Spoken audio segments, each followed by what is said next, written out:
I rise to congratulate the Minister of Finance and his team, the Honorable Mr. Winston Da Costa Jordan. A brilliant budget, sir. And notwithstanding the old Marxist-Leninist approach to negation of the negation, we will not be sidetracked. You have the biggest budget ever in this country, and they're trying to tell the nation that big is little, that big is nothing. So you can't fool the people of this country. What the budget is saying to you is that inclusivity has triumphed over divisiveness that had hitherto permeated the politics of this country. And you have been bypassed. You don't even know that. Because when you felt that this government will do the same thing that you did to the traditional communities that never supported you, like Linden, which you decimated and marginalized, you thought we would have done the same thing in the sugar industry, but we did not. We did not. What we did is we saved the sugar industry in this country. We inherited a sugar industry that was in a parlor state. A parlor state. And we, the APNU AFC government, rolled back all those years, sir. And we decided that notwithstanding the failures of the PPP, we were going to ensure that we salvage the sugar industry and justify the existence of the sugar workers in this country. And we had warned them. I personally, in these chambers, had advised them in around 2010, when all the world knew that sugar was not going to have the preferred position under the ACP convention. We told them that they should start retraining the workers. They never did that. They never did that. And so we hear when you have a certain honorable member of this House, Mr. Ramatar, managing the sugar industry, when you have other members of the Politburo on the board of the sugar industry, they have the CEO operating out of a Washington suite and New York suite, being paid ginormous salary. So what is going on? So we refute out of hand, that we have anything to do with the sugar industry reaching its nadir here, and we will continue to look after the sugar workers to the best of our ability. And Mr. Speaker, I think we should observe. I've spoken for years here in support of our traditional workers in the public service, teachers, the police, etc. And they have been neglected by us in favor of the sugar workers of this country. So the divisive politics of the past will prove to be the death knell of the People Progressive Party. But Mr. Speaker, let me address some other misconceptions. We were told about the rule of law. The rule of law never existed in 23 years of PPP rule in this country. We had what their rule produced was a gangster advertising in the national newspapers that he was in charge of the national security of this country. What that administration produce? Yes. What they also produce is the largest killing field in the history of CARICOM and Guyana, where over 800 young Guyanese, husbands, brothers, uncles, sons, were decimated in a crime spree in this country never seen before. But I don't want to be distracted because we have the no confidence motion coming up, and we will talk to them more on these matters. But they are in no position to lecture us on anything about the rule of law. That's right. Mr. Speaker, for example, this big talk about Coroner's Act, the Coroner's Act. If upon a proper perusal of the Coroner's Act, or even a mere visual apprehension of this act, anyone could see that there's no power reposed under that act in the Minister of Legal Affairs to appoint any coroner. That's right. So I don't know if it's because the honorable member has been out of office for some time now, that he's no longer dealing with the law, but I don't have power to appoint a coroner, and so the record must show this is another misrepresentation in the South. Mr. Speaker, the honorable member spoke about the performance of the Attorney General Chambers. And so this PR program they went on, because I'm a very busy man, I must say that, and I don't have any intention to be firefighting those stories, but I've asked my learned friend to list the cases I've lost. That's the end of the conversation. So let's talk about it. Let's talk about it. In the reporting year, out of 277 cases that were concluded, these were the results. 118 were dismissed or discontinued. 110 were won by the Attorney General's chambers in favor, with or without cause. And 68 were lost. So where is the losing Attorney General's chambers? Our winnings doubled what we lost. So we have a winningest chamber. But not only that, Mr. Chairman. Not only that, Mr. Chairman. Let's go to the court system. Let's go to the court system. In 2018, Mr. Speaker, the Attorney General Chambers won several high-profile cases. Mr. Nadala would want to leave. We have to hold him down there. He wants to leave. In the High Court, in the Bibi Sephora Shadiq versus the Minister of Communities and the Chief Elections Officer case, which attempted to prevent the holding of the November 12th local government elections, that was thrown out by the court. Mr. Speaker, in the Court of Appeal in the case of Zulfikar Mustafa, my good friend, and the Attorney General, the Court of Appeal upheld the decision of President David Granger to appoint retired Justice James Patterson to the office of Chairman of the Elections Commission. That's constitutional. That's constitutional. Further, Mr. Speaker, in the CCJ, in the Caribbean Court of Justice, in the Attorney General of Guyana versus Cedric Richardson, that court upheld the presidential term limits were valid. The CCJ, by a majority decision, allowed appeal, set aside the orders of the lower courts here, and declared that Section 2 of the Constitution Amendment Number 4 Act of 2000 was constitutional, and it was an amendment to Article 90 of the Constitution and was validly enacted. Mr. Chairman, Mr. Speaker, we also won the Guyana Stores Limited versus the Attorney General of Guyana, the Revenue Authority, the Commissioner General of the Revenue Authority, where the CCJ held that there had been no violation of the company's constitutional right to protection from deprivation of property. It further held that the 2% minimum corporation tax was not a loan, because the state does not repay the taxpayer, nor does the taxpayer have any right to repayment or redemption. Instead, the taxpayer could get a deduction under Section 10A. Additionally, Mr. Speaker, we won the Sati Basil versus the Guyana Sugar Corporation Limited no hold on the Attorney General's case. These cases are in the CCJ. In the CCJ. Never. I want them to show me where they won comparable cases in the CCJ under the tenure of the honorable member. All right. What you did was to leave us with some ginormous amounts of heavy judgments, and we get to that just now.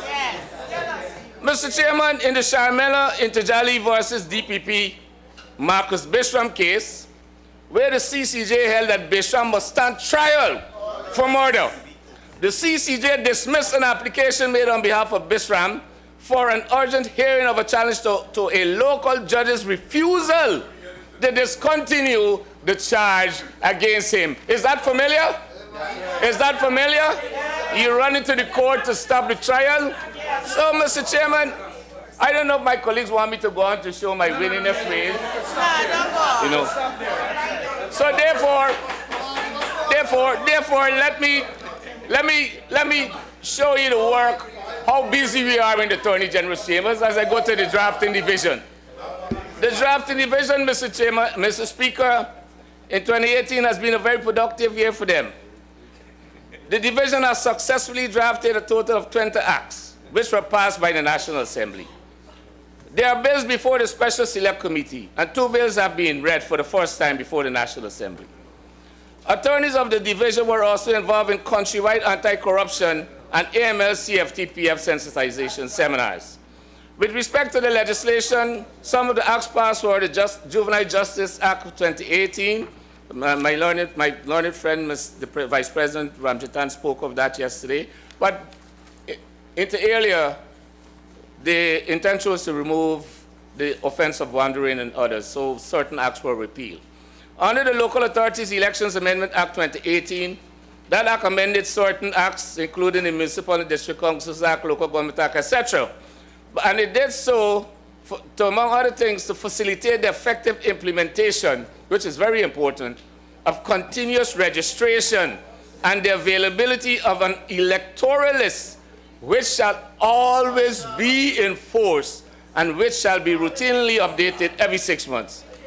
It also made provision to resolve ties in the election of mayors, deputy mayors, chairpersons, deputy chairperson, and ties among constituency candidates which must result from an election. So, Mr. Speaker, the Attorney General's chambers have been very, very active, very productive, and we don't have time to be running after fake news, etc. Our record speaks for itself. And I don't have time to reel out. Look, we have the Rasul Sodiki case, where the last government had given an armory equivalent to GDF's own to this man Siddiqui. Wow. And we won that case. So there's no more armory. I asked the public security minister. So there's so many cases, I don't want to be detained with that. Let's go on to more important issues. The support of the criminal justice system program, Mr. Speaker. In June 2017, the government of Guyana received a US $8 million loan from the Inter-American Development Bank to support the criminal justice system in reducing the prison overcrowding situation and increasing the use of alternative sentences. Currently, the prison overcrowding rate is 209%. We have experienced the challenges of prison overcrowding in Guyana on multiple occasions, such as numerous safety challenges, negative effects on the physical and mental well-being of prisoners, and violent incidents. Mr. Speaker, the SCJS program comprises of 6 interventions which will help in tackling this challenge, namely a legal aid intervention, strengthening the probation services, a restorative justice project, implementing a case management system, technical support to the Law Reform Commission, and strengthening the judiciary and prosecutors. Mr. Speaker, a study completed in 2017 shows that approximately 71% of prisoners did not have legal representation. For those who were able to access representation, only 14% were represented by a public defender. The SCJS program allocated $31 million to provide support in various legal aid tasks in prisons and police stations, such as seeking dismissal of charges, arranging diversion where appropriate, or arguing for bail, and generally avoiding procedural delays. We anticipate that at least 20% of those accused of minor nonviolent offenses in pretrial detention will benefit from this intervention. Also, Mr. Speaker, statistics from the Ministry of Social Protection of my learned friend, the General Secretary, show that only 0.57% of the total prison population was placed on probation in 2018. Our goal is to strengthen the Probation Services Department so that a minimum of 1.05% of the prison population is placed on probation, and shifting the focus to the person's rehabilitative needs. To this end, we have allocated to that ministry $58 million to implement a probation development action plan. Yes. Mr. Speaker, we have allocated a further $20 million for the implementation of a case management system. Studies have shown that implementing case management technologies in the justice sector result in a 7% average rate of decrease of all civil, criminal, and juvenile backlog. Additionally, it resulted in a 15% productivity in the public sector. The case management system will allow key justice institutions to share information and access live data. This network will connect probation services, the magistrates court, legal aid, restorative justice, interlink with the High Court, DPP, and police prosecutors, and interlink with the prisons. Mr. Speaker, the SCJS program seeks to introduce new alternatives to imprisonment, particularly restorative justice practices. Mr. Speaker, we have decided that since this practice has seen 72% satisfaction rate among victims and 80 to 90% successful resolution rate in the criminal justice system, we will allocate $56 million for capacity development and sensitization activities in introducing this new parallel practice in Guyana. Mr. Speaker, we continue our efforts in legislative reviews to ensure that modern alternatives to imprisonment are introduced, which transforms the administration of justice and improves the lives of the citizenry. In 2018, we advanced our work in reviewing the Summary Jurisdiction Offenses Act to remove archaic laws and introduce alternatives to imprisonment. We identified the commissioners for the Law Reform Commission. We provided 10 heavy-duty copiers for police prosecutors, and that's what my learned friend was saying about the commission. We have identified the commissioners. It's just financing now to set it on its way. We already have, as he said, the building, staff, etc. And they will have to be appointed by the president, but they've already been identified. Mr. Speaker, we have allocated $44 million to continue our efforts in supporting the judiciary, police prosecutors, and the Law Reform Commission. We have identified the need for training, the need to address marijuana as a public policy issue, and the need for legislative reforms and other pieces of legislation, such as the Mental Health Act, the need for a Bail Act, and the Narcotics and Psychotropic Substances Act of 1988. The ministry administration, that is of the Ministry of Legal Affairs. The Ministry of Legal Affairs, in its support for legal education in the region, successfully hosted the Executive Committee and Council for Legal Education meetings. The meetings were attended by the chairman of the CLE, a representative of the Caribbean Court of Justice, attorneys general, chief justices from CARICOM member states, members of bar associations, and principals of the 3 law schools located in Trinidad and Tobago, Jamaica, and the Bahamas. The Joseph Haynes Law School, JHLS, was subjected to another shifting of the CLE's position to deny Guyana its right to establish a law school. However, we will continue pressing the CLE, the Bar Association, the judiciary, the Department of Law, the University of Guyana, and the opposition for their support of the establishment of this law school. They must step up and tell the students that they're going to continue opposing the establishment of this law school. The honorable member who left, he knew why he left. He emailed the chairman of the CLE to tell him, don't worry with this school, we didn't get permission to support it. That's what he did, and that's why he has to leave in disgrace. Yes. Mr. Speaker, the effect of such support would remove the discriminatory quota of 25 Guyanese in a backdrop where 250 are being graduated every year from the law schools in Trinidad and in Jamaica. They are allotting to us, Guyana, a founding member of CARICOM, a signatory to the CLE. It was signed here by no less a person than Sir Shredat Ramphal. And they're reducing us to 25 students while they're churning out students there. So I don't know where they're going to come, because this here is the hub. And if they're going to do that and feel that we're going to employ all those lawyers that they're churning out at the expense of the Guyanese lawyers, let's see what's going to happen. We're going to do like Bahamas. So, Mr. Speaker, we cannot understand how the opposition that we have mentioned are seeking to maintain this quota of 25 law students annually to the UN law school. And so, once we remove this quota and we have more Guyanese students coming into our own law school, the hardships suffered by our young people in Trinidad, we can't even begin to describe it here. They're punishing our students. And so this nation must call and all this opposition in this country to this law school that should be built, and in the name of that legal giant, Joseph Haynes Law School. So, Mr. Speaker, we on this side of the House have always had the interests, the welfare, and well-being of the Guyanese people at heart, and we will continue to do so.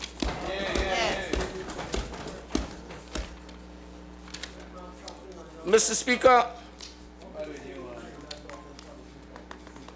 capacity building. Recognizing the capacity building is fundamental to ensuring the effectiveness of state lawyers. Attorneys of the Attorney General Chambers received training and attended workshops and seminars in several areas. Some of these include human rights and AIDS discrimination, World Intellectual Property high-level ministerial meetings, seminar on International Criminal Court, international arbitration training, AML compliance training from the Arthur Lock Jack Global School of Business at the University of the West Indies, World Bank seminar for countering and combating financing of terrorism, Caribbean Regional Exclusive Economic Zone course, workshop on the fair administration of justice and the United Nations Convention on Torture, the Impact Justice Workshop on the law of treaties, treaty negotiations, and drafting with reference to CARICOM member states, just to name a few. Additionally, the Ministry of Legal Affairs conducted a second training on the new civil procedure rules. This training served to familiarize attorneys within the chambers with the new civil procedure rules so that they can effectively draft pleadings and conduct cases. Mr. Speaker, in 2019, we hope to expose our attorneys to more courses and workshops to ensure that the mandate of the Attorney General's chambers is executed with continued excellence. The Office of the State Solicitor, Public Trustee, and Official Receiver. This office is responsible for filing all pleadings and actions instituted by the state and against the state, administering estates of deceased persons, minors, and the liquidation of companies, and collects rents for the government. Mr. Speaker, the Public Trustee Department received and responded to 80 estates and 43 estates duty papers lodged and compliance granted. The registries. The commercial registry, Mr. Speaker, had several significant accomplishments for the year 2018. The Deeds and Commercial Registries Authority, DCRA, website was launched. This website enables the general public to have access to the services provided by the registry. One of the key features of the website is that the necessary forms needed to register businesses and incorporate companies can be downloaded. The Commercial Registry, Mr. Speaker, can now boast that the two sub-registries in Berbice and Essequibo can now connect to the database server in Georgetown via the wide area network. The registries can now access and input data regarding businesses and companies into the database located at the Commercial Registry, Georgetown. Mr. Speaker, the Guyana e-registry system was also developed and is stored at the CARICOM data center. The credentials for the database along with the URL were submitted to the registry in order for staff to begin to use the system. The registry earned about $183 million, or roughly 184, for the period January to November 2018, and they've done very well too. Mr. Speaker, the documents filed for the period of January to October are as follows and is instructive, and are instructive. Local companies application, 418. Foreign companies application, 16. New business name, 9,813. Check and see who made these registrations. Business name renewed, 8,619. So I don't know what is all this talk about that we are not doing well. Why are all these people coming to register businesses in Guyana if it was a doom and gloom situation? But we all know that Guyana is the place to come. Why? Because we are on the cusp of transformation. We are rich. That can't change. What is important for us to be rich, though, is to ensure who distributes the wealth. And it must not be those who distribute it in those 23 years where most of the country was impoverished. Mr. Speaker, the deeds registry. The deeds registry, Mr. Speaker, is mandated to efficiently and expeditiously administer the laws enacted by Parliament affecting land by way of transport leases, etc. But what is important about this registry, it's discharging its responsibilities, and they have earned significant revenue for the state.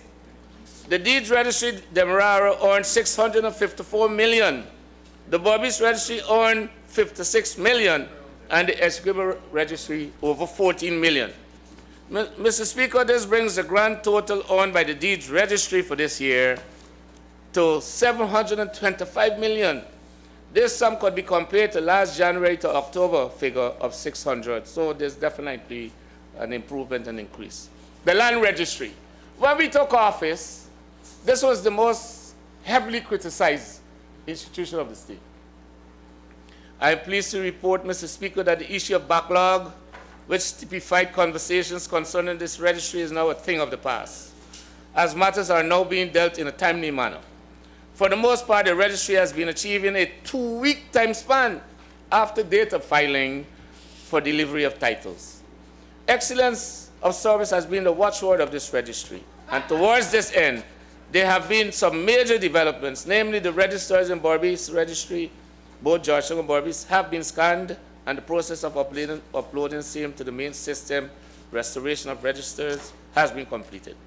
At the head office branch, the registry's profile has been enhanced by the launching of their website, and computer terminals have been acquired, such that, as intended, at the commencement of 2019, each member of staff will be able to access digitized records, thereby providing response to the public. Transactions completed for this reporting period: transfers 1,413, we issued titles 236, mortgages 1,393, miscellaneous 4,041.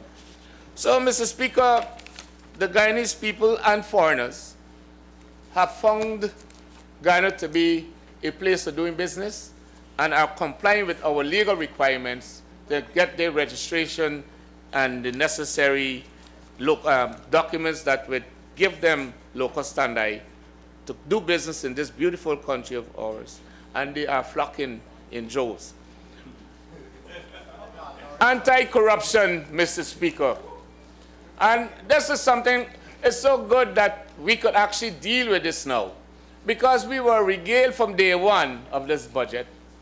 All of a sudden, we being only 3+ years in office, are being accused of being the corrupt ones, when we know that the corrupt ones are on the other side. And I'm not speaking idly. I'll give you the facts. Mr. Speaker, the AP and UAFC government continues to have combating corruption on the front burner, unlike what they're trying to see, that we forget about it. The government has been working to fight against all forms of corruption, all forms. And our policy is that corruption must be eliminated. This government recognizes that corruption hinders economic growth and development and undermines public confidence in the administration. And that's what they're trying to do by making these false allegations, unsupported by evidence, as the honorable member on the other side likes to say. The government therefore continues to strengthen its anti-corruption mechanisms and formulate strategies to ensure that all Guyanese, not some, can enjoy the good life. Mr. Speaker, this year the Attorney General's Chambers continued its anti-corruption sensitization seminars. The team visited Region 7 Bartaco, Region 3 Region Hoop, and Region 5 Fort Wellington. These seminars form part of the government's anti-corruption policies and raise awareness on the protection of afforded witnesses and other persons who assist in the investigation and prosecution of perpetrators. To this end, presentations were made by the drafting division of the Chambers on the State Assets Recovery Act, the Witness Protection Act, and the Protected Disclosures Whistleblower Act. Additionally, the State Assets Recovery Agency, SARA, and the Office of the DPP joined the Attorney General's Chamber team and were involved in the seminars and gave presentations on the role of SARA and corruption-related offenses. This will continue, these sensitization seminars will continue, Mr. Speaker, in 2019 in the other regions. The State Assets Recovery Agency, SARA, Mr. Speaker, SARA's mandate is to recover stolen national wealth. The agency has been working on 25 cases referred to them by the police legal advisor, plus other referrals. Presently, the agency has 5 cases which are 90% complete and are only held up because requests for information have not yet been fulfilled. Several agencies are still going through mountains of old documents to find the relevant pieces of information which are needed to wrap up cases. Mr. Speaker, there are another 12 cases with a possible recoverable value of over $2 billion that are about 70% complete. SARA, working with NISIL, was able to have 3 pieces of government property repossessed from delinquent leases.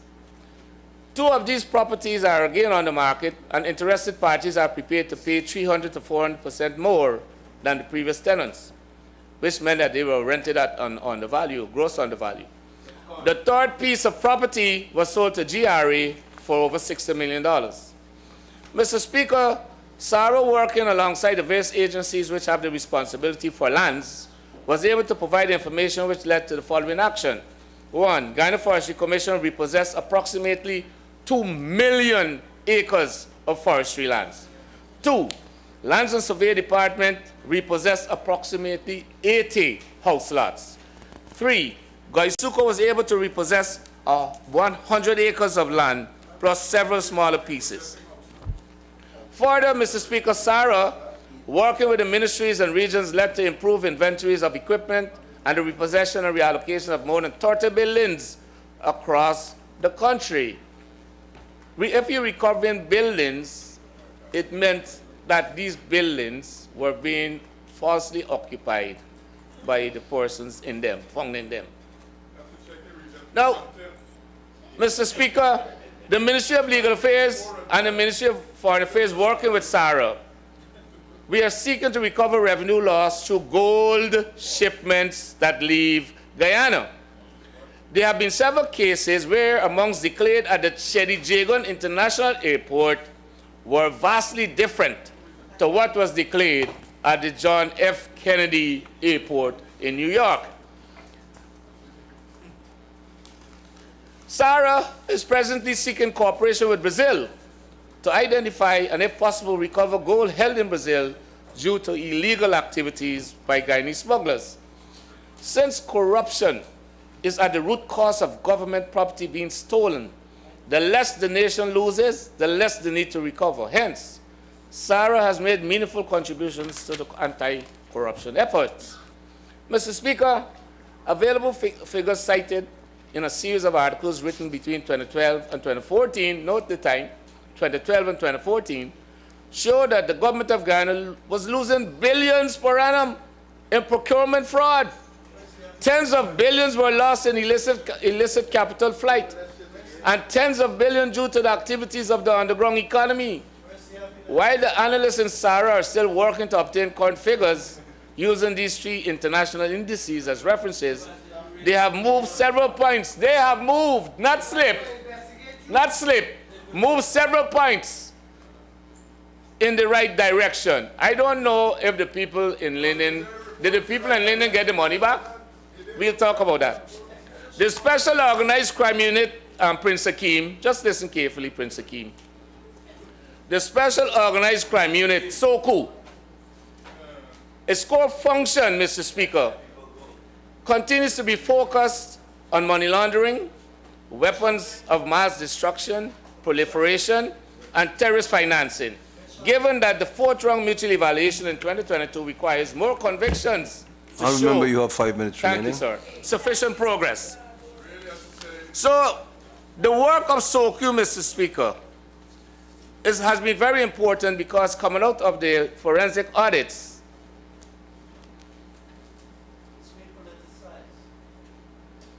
there were 18 submissions of money laundering, terrorist financial referrals to SOCO, inclusive of Mr. Shervington Lovell. And this has resulted in several criminal and civil files for prosecution.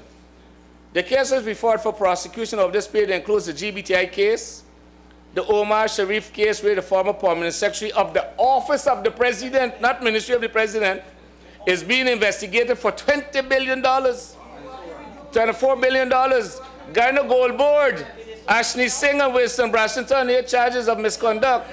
The GRDB case, 132 counts. 132 counts of keeping fraudulent accounts of body corporate or public company. Honourable members. Mr. Speaker, I trust I'll get back on time, please. Honourable members, we do not do ourselves any good if we keep on shouting. There's nothing to do with case in court. We are stating, we are not examining the contents of the case. Honourable member, you're not a lawyer. Honourable member, Mr. Williams. Yes, sir. If any matter is presently engaging the attention of the court, it ought not to be the subject of comment. We're not commenting on the case. We're stating that these cases, persons have been charged and are before the court. We're not doing anything else.